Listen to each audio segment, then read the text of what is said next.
Teología filosófica de la modernidad. Las categorías universales de Dios. Señores científicos, intelectuales, pensadores, teólogos, matemáticos, biólogos, químicos, físicos, literatos, filósofos, historiadores, astrónomos, sociólogos y políticos. Les representaré una de las imágenes del pensamiento. De una manera científica, intelectual y espiritual.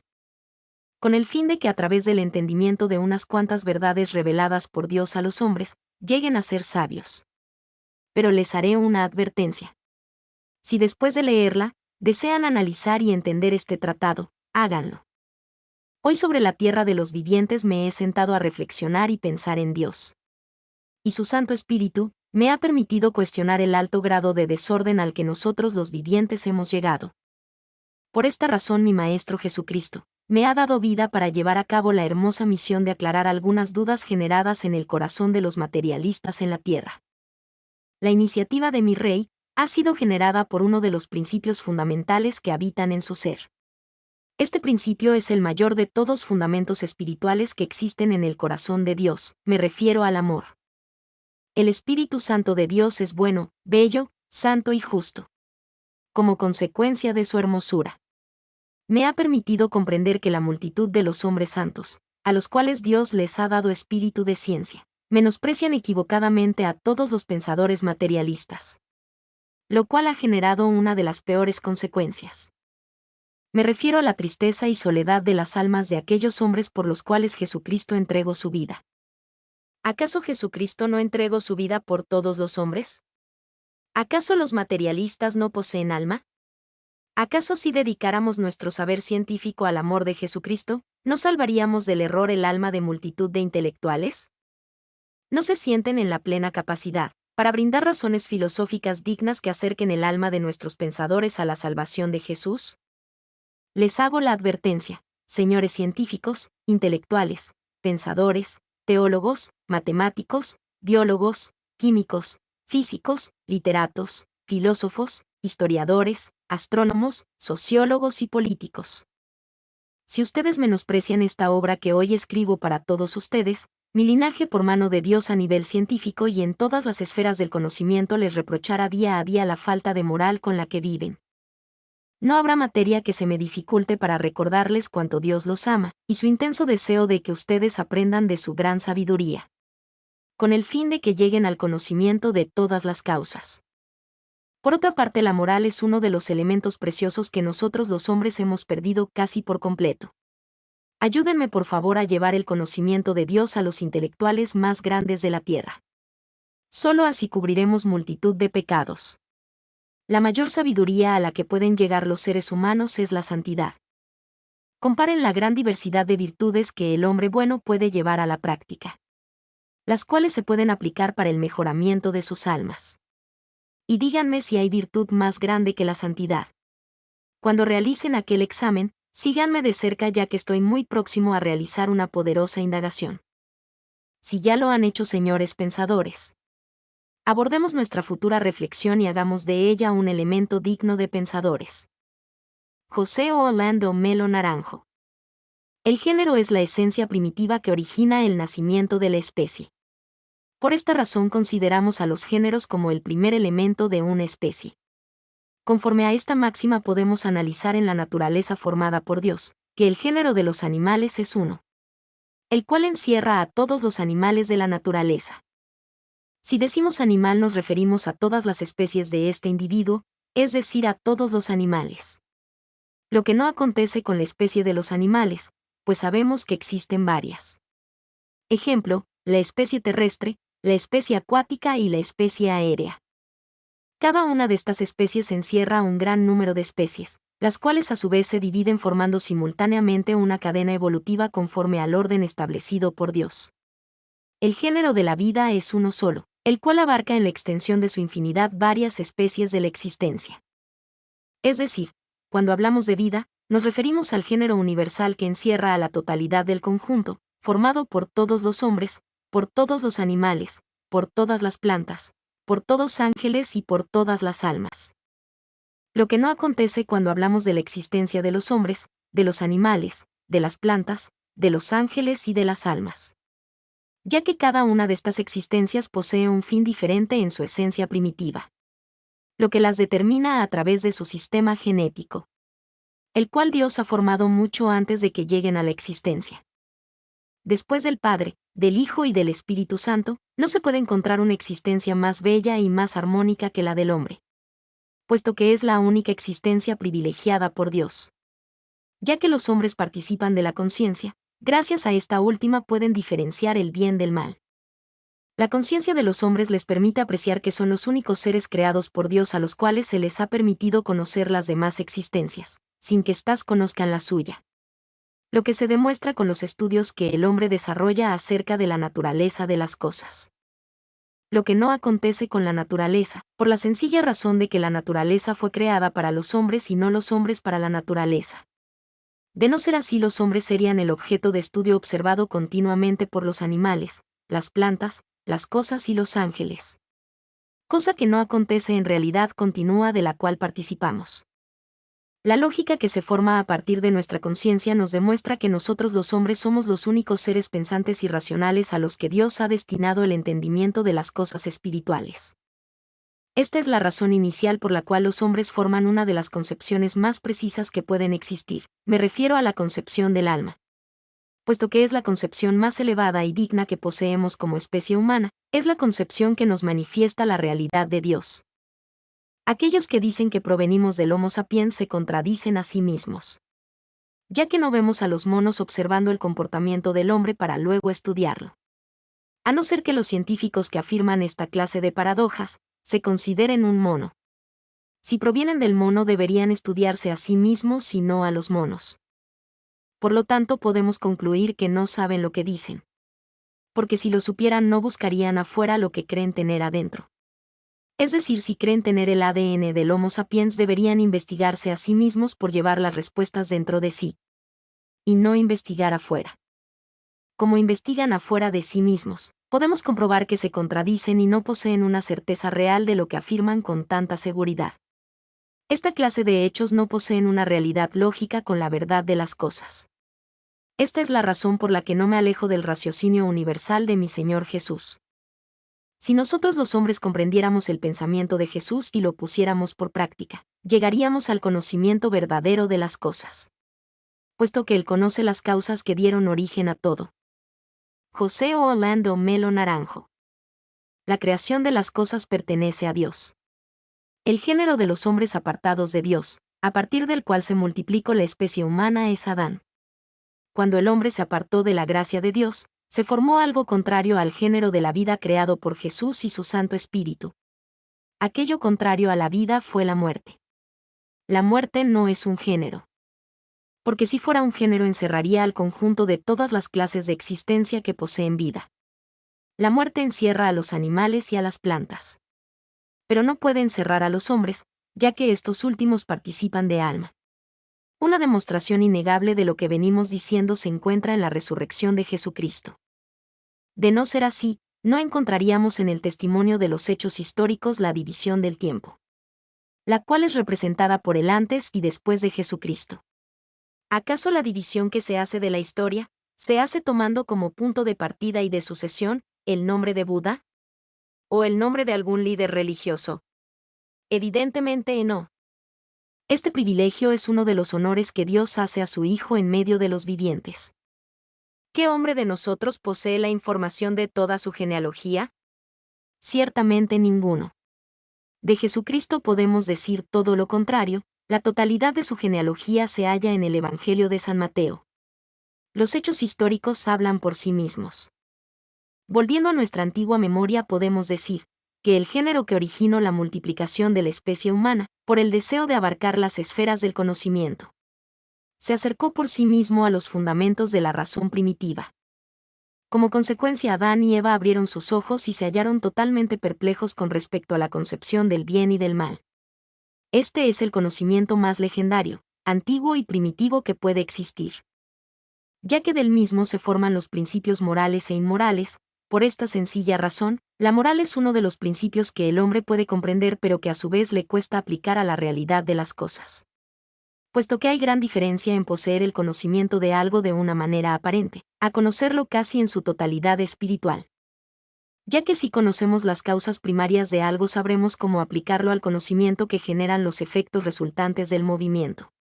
De modo similar y por fases de un sistema riguroso procede la física, la cual hace asombrosas aplicaciones de la matemática con respecto al tiempo, al espacio y al lugar de cualquier móvil en el universo. El primer hombre y la primera mujer experimentando por sí mismos y con ayuda de Dios, llegaron al conocimiento de una gran diversidad de artes, las cuales transmitieron a sus hijos. De igual manera por el ADN de sus padres les fue transmitida la concepción del bien y del mal. Evidentemente es necesario conocer el bien y el mal, pero no es conveniente practicar el mal, puesto que él mismo por ser opuesto a la vida, lleva en sí mismo el principio del defecto, lo cual genera la destrucción de todos aquellos que lo practican. Sabemos que mediante el bien podemos vencer al mal. Esta es la razón por la cual me es infinitamente agradable escuchar los razonamientos de mi Maestro Jesucristo. Señores científicos, intelectuales, pensadores, teólogos, matemáticos, biólogos, químicos, físicos, literatos, filósofos, historiadores, astrónomos, sociólogos y políticos. Díganme de la manera más sabia si el pecado no es irracional. A mi parecer el camino de la santidad, el cual es el más difícil de practicar, es el fundamento más genuino de la racionalidad de los seres humanos que participan de alma y de conciencia, los cuales lo pueden caminar y practicar. Y no hay nada en el universo por científico que sea que contienda contra esta verdad espiritual y filosófica de mi Maestro Jesucristo, del cual me siento orgulloso. De no ser por él, no sería poseedor de esta gran elocuencia. Sin él, soy semejante a los locos y a los faltos de entendimiento. Permítame Jesucristo vivir a su lado, aun cuando no lo merezca. José Orlando Melo Naranjo. Caín fue vencido por el mal. El mal no fue vencido por Caín. Abel no fue vencido por el mal. El mal fue vencido por Abel. Las artes y los conocimientos fueron perfeccionados por Caín. La virtud y la sabiduría fueron perfeccionadas en Abel.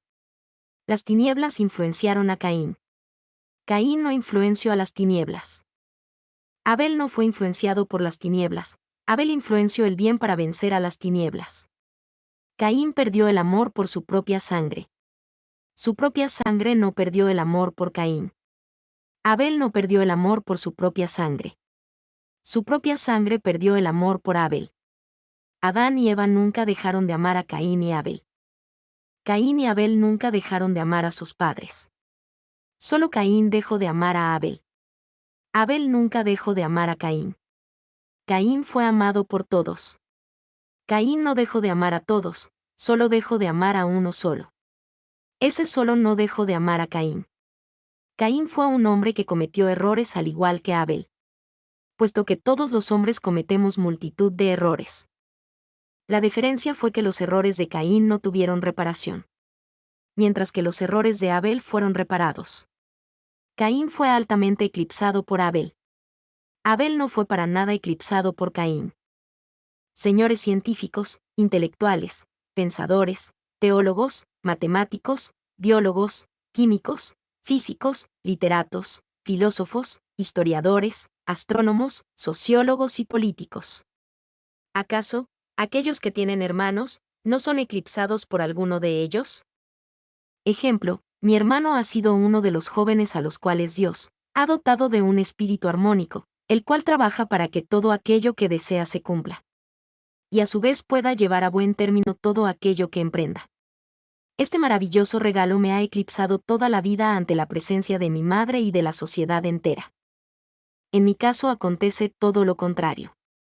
Y no por ello me enojo por la maravillosa suerte que posee mi pariente, el cual se halla protegido por el favor de Dios. Todos los días de mi vida doy gracias a Dios por la maravillosa creatividad con la que la vida ha adornado a mi hermano. Su economía es asombrosa, mi pobreza lo es aún más. Las puertas le son abiertas mecánicamente, las mías se cierran por la voluntad humana, puesto que el don que Dios me dio recae sobre la razón. Y por otra parte me he edificado en uno de los siglos más mediocres y en una nación donde la corrupción apuesta todas sus fichas a los vicios y a la avaricia, menos a la ciencia y al conocimiento. Gracias al cielo he entregado el gobierno de Colombia en manos de Jesucristo. En todo caso, amo a mi hermano, el cual nos trae profundas alegrías. Su nombre es John Jairo Melo Naranjo. Es necesario reconocer las cosas buenas que los hombres pueden aportar a la sociedad, pues sólo así podremos valorar el sentido original de vivir en comunidad. Por esta razón, a diferencia del padre de las artes, es decir, de Caín, prefiero amar a los míos y a la sociedad entera hasta donde mi debilidad humana lo consienta. La naturaleza de la contienda se halla ligada genéticamente a nuestras sangres. Por este motivo al alma le corresponde escuchar atentamente los raciocinios expresados categóricamente por la divinidad de Jesucristo.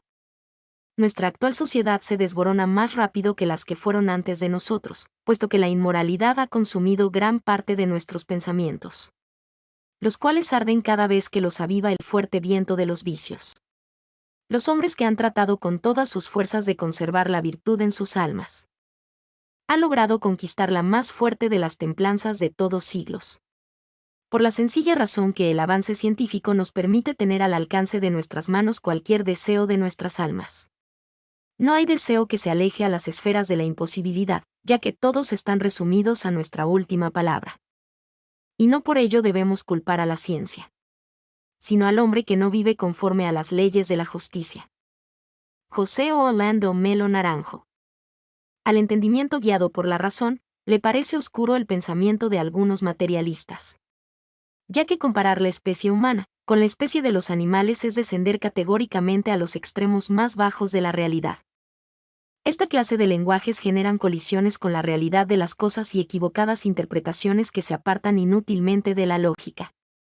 La presente exposición que llevaré a cabo parecerá ser la más ingenua de todas las posibles realizadas hasta el día de hoy. Pero si se analizan sus causas con seriedad, los argumentos por sí mismos brillarán por el fundamento luminoso que genera la razón. Entremos en materia. El hombre es animal y celestial. Animal, porque el Creador lo formó del polvo de la tierra. Y celestial, porque el Creador sopló el aliento de vida en su nariz. Esta es la razón animal. El cuerpo tiende a imitar las percepciones de los sentidos físicos. Como consecuencia, nuestros sentidos se agradan ampliamente en la satisfacción de nuestros deseos carnales. Algunos de nuestros deseos, cuando son satisfechos, provocan efectos nocivos para la salud y la armonía del cuerpo. Otros, por el contrario, generan efectos saludables, los cuales brindan un alto desarrollo energético que vitaliza constantemente el cuerpo. Esta es la razón por la cual el poeta dijo: todo me es lícito, pero no todo me conviene. Esta es la razón celestial. El alma tiende a imitar las percepciones de los sentidos espirituales. Como consecuencia, nuestros sentidos se agradan ampliamente en la satisfacción de nuestros deseos espirituales. Algunos de nuestros deseos, cuando son satisfechos, provocan efectos nocivos para la claridad y la orientación de nuestra alma. Otros, por el contrario, generan efectos tales como la virtud y la santidad, los cuales brindan un alto desarrollo de conciencia que racionaliza constantemente al alma en la búsqueda de la verdad, en Cristo Jesús. Esta es la razón por la cual mi Rey dijo: si os he dicho cosas terrenales, y no creéis, ¿cómo creeréis si os dijere las celestiales? No me creáis a mí, pues nadie soy, creedle a él. Los entendidos saben que existen varias especies que participan de la vida generada por Dios, pero que la especie humana es la más digna de supremacía. La especie se dice de la forma de cada cosa. Así la especie de los animales y de las plantas poseen la forma establecida por Dios en su diseño creativo. Nuestra especie posee la forma de Dios, ya que nosotros fuimos creados a su imagen y semejanza. Esa es la dignidad de nuestro ser. Dignidad que nos permite, por encima de las demás formas, tener el privilegio de participar del Espíritu de Dios por arrepentimiento.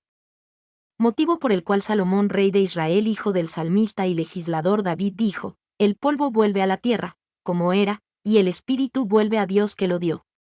Vanidad de vanidad, todo es vanidad. El género de la creación es Dios, nosotros como individuos somos una parte. El género es Dios, Él es el todo. Nosotros somos todo y parte. Pero como no somos todo en nuestra totalidad, vanamente negamos su preciosa existencia, su precioso amor, su amable ternura, su bella sonrisa, su eterna sinceridad. Para mí no hay nada más agradable que postrarme ante sus rodillas y llorar a sus pies. Cada vez que su sonrisa angelical me enseña lo pecador que soy, el llanto en lo más privado de mi habitación se adueña de mi ser. Es allí donde siento lo frágil y débil que soy. La fortaleza espiritual que livianamente poseo, trato de infundirla a la sociedad entera porque la amo. Y lo único que me interesa es tratar de hacer el bien todos los días de mi vida. No por obras y sí por gracia, pero sé que tan solo cuesta unos cuantos segundos para desperdiciar una gran cantidad de años dedicados a la justicia y a la virtud. Cosa muy contraria acontece cuando queremos llegar a ser sabios, años tras años pasan y difícilmente avanzamos. Pero las cosas difíciles por naturaleza son bellas. Ese es uno de mis tantos motivos para reconocer mi alta mediocridad delante Jesucristo mi Rey, puesto que soy uno de los instrumentos más viles. José Orlando Melo Naranjo. El hombre se diferencia de los demás animales por su racionalidad. Esta cualidad es la que me permite expresar que es mucho más fácil concebir la formación del universo como un gran accidente que llegar a concebir al hombre como parte de ese gran accidente, puesto que la cualidad de racionalidad en el hombre como ser animal lo hace un ser espiritual. Señores científicos, intelectuales, pensadores, teólogos, matemáticos, biólogos, químicos, físicos, literatos, filósofos, historiadores, astrónomos, sociólogos y políticos. ¿Por qué de todos los animales existentes, el hombre es el único racional? ¿Porque los otros animales no son racionales? ¿Qué es la racionalidad? ¿Cómo puede un accidente formar la conciencia en el hombre? ¿La racionalidad y la conciencia que posee el hombre es un accidente? ¿En qué momento de la historia el hombre se hizo poseedor de la conciencia? ¿La conciencia sería más eficiente en otros animales diferentes al hombre? ¿Qué elementos químicos de la naturaleza intervienen en la formación del pensamiento del hombre? Me agradaría escuchar las explicaciones que tanto necesito para volverme un pensador materialista, las cuales se pueden desarrollar si ustedes contestan a mis preguntas. Cuando lo hagan, necesito que las mismas posean un soporte netamente lógico. Aquello que nos diferencia del resto de los animales es la esencia de nuestro pensamiento y la grandeza de nuestros sentimientos. Gracias a esta última cualidad, nos podemos denominar seres humanos. Una de las virtudes más grandes que posee el pensamiento es la de estar íntimamente ligado con la espiritualidad innata de los sentimientos. Esta es una de las razones categóricas que nos alumbran el camino de la verdad, el cual nos lleva directamente a la concepción científica del alma, la cual se halla ligada fuertemente al Creador de todas las cosas. Por este motivo consideramos el alma como una realidad científica y necesaria. A mi parecer, uno de los fenómenos más bellos que posee el hombre es el de servirse de la razón, cosa que no pueden hacer los demás animales. Como consecuencia se hallan sometidos a nuestros mandatos. Nosotros somos superiores a los animales por diferencias específicas, y no accidentales como afirman un gran número de hombres. Los animales participan como generadores de vida por mandato de Dios, y nosotros como generadores de pensamiento y de moral por el mandato y el sentimiento del Dios Padre. El sentimiento al que me refiero es aquel que nos expresa el Señor, cuando dice que desea que todos los hombres sean salvos en Cristo Jesús. El hombre es un sinónimo de Dios. Si Dios participa de espíritu, el hombre también. Si Dios posee una moral eterna, el hombre genéticamente debe ser un agente moral. Lo que nos permite observar que queramos o no, somos imagen y semejanza de Dios. Cuál sea nuestra explicación racional del mundo, o nuestra reconstrucción del universo, debemos afirmar que Dios existe, y que la realidad de la vida y de los pensamientos de justicia y virtud, así no lo demuestran. Si la existencia de Dios no fuera cierta, hace tiempo hubiera sucumbido ante la presencia misma de nuestros descubrimientos. Pero podemos observar que la existencia de Dios es una de las concepciones más antiguas y más rigurosas que pueden existir. Motivo por el cual, un gran número de pensadores en el transcurso de la historia han tratado a fondo esta clase de asuntos. Para poder demostrar lo que venimos diciendo basta estudiar a nuestros modernos pensadores, los cuales aferrados a la mano de Dios siguen dando la honra, la gloria y el poder al Cordero de Dios. No se malinterpreten mis palabras, pues no me refiero a todos los teólogos, ya que algunos de ellos a causa de la mediocridad se han afiliado a las concepciones materialistas y lo más indigno es que no han sabido diferenciar como hacemos los científicos de Dios, lo cual los ha llevado a vociferar que Dios no existe, alegando que nuestro Señor es una convención humana. Si mi Dios es una convención, yo soy un ángel. Tanto lo primero como lo segundo es totalmente ridículo. José Orlando Melo Naranjo. Cuando atribuimos la espiritualidad al hombre debemos atribuirla por el consentimiento de la existencia de Dios. Sin Dios, es totalmente ilógico concebir cualquier clase de espiritualidad en los individuos. Parece contradictoria esta afirmación, pero es conveniente observar el peso de la misma, solo así se puede diferenciar si es correcta o incorrecta. Algunos críticos dicen que los filósofos acostumbran colocar el nombre de Dios en sus exposiciones filosóficas, con el fin de que los estudiosos encuentren mayor dificultad al refutarlas.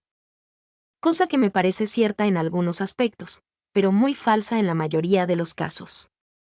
La mayor parte de los filósofos, por cultivar una ciencia tan divina como es el caso de la filosofía, tienden a contemplar la verdad que manifiesta la existencia de Dios, de la cual doy testimonio.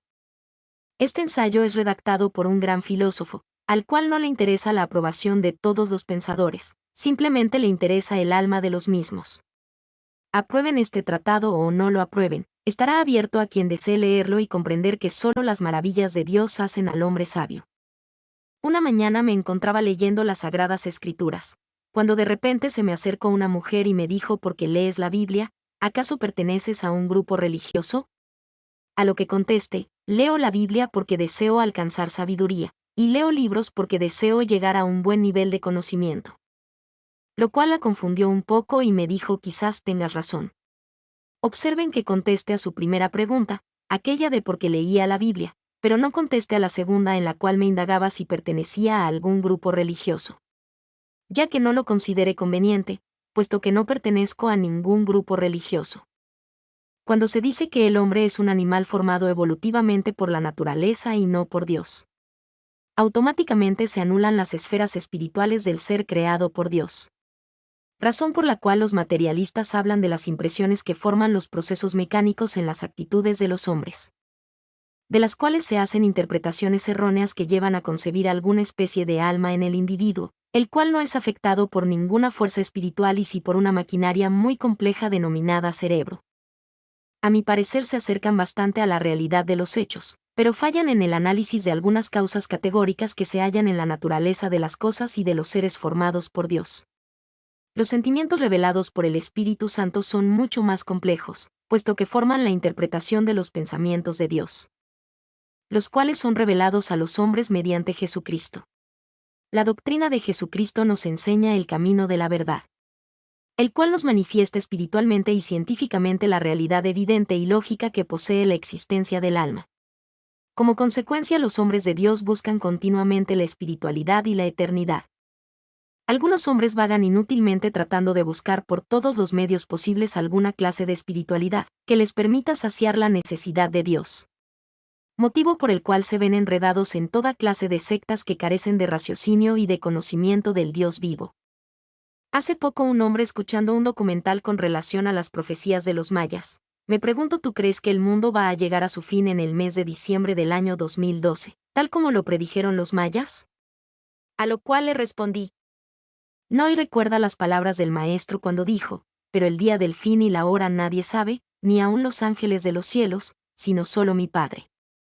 Amigo, mejor piensa que los mayas, embriagados en sus inútiles y bárbaros sacrificios, no sabían distinguir con claridad el bien del mal, motivo por el cual actuaban con mediocridad e ignorancia. Y si nos han de refutar que esta clase de bárbaros hicieron grandes descubrimientos por lo cual merecen alguna especie de mérito, diremos que los griegos de la antigüedad fueron mucho más sabios, y que uno mayor a los griegos habrá de juzgarlos. Texto escrito en el 2009 y editado nuevamente en el 2013. José Orlando Melo Naranjo. Mi nombre es Demim. Soy tu asistente personal. Mi sitio en internet es demim.es.tl.